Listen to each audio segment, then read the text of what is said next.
The Popemobile stayed in the garage as Francis entered the square in an open-top Jeep.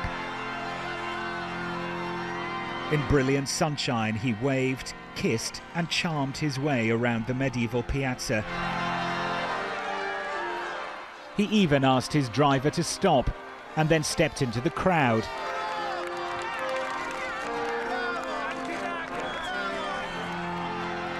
In a definite break from the behaviour of his predecessors, he even proffered a papal thumbs up. Flags hinted at the international mix gathered on the cobbles. Clear too from the ranks of VIPs, stage right in the open-air service.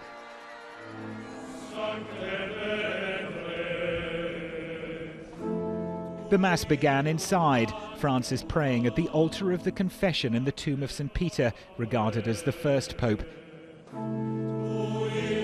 On the way back to the square, the marble hall was lined with priests. Pope Francis handed the mitre and sceptre.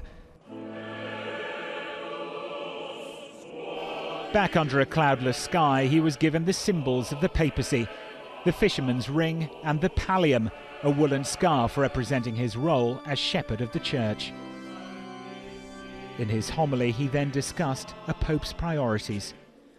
Deve guardare al servizio umile, concreto, ricco di fede di San Giuseppe. He must be inspired by the lowly, concrete and faithful service which marked St. Joseph, and, like him, he must open his arms to protect all of God's people and embrace with tender affection the whole of humanity, especially the poorest, the weakest, the least important.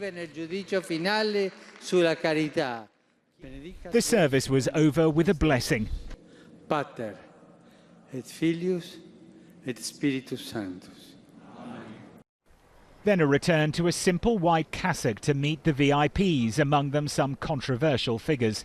First, Argentina's President Cristina Kirchner, who asked him to intercede in the Falklands dispute.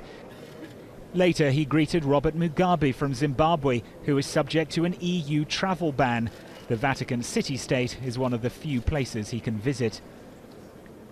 One noticeable absence was his predecessor, Benedict, known as the Pope Emeritus.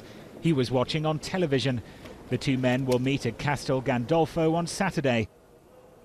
This historic papacy has now officially begun.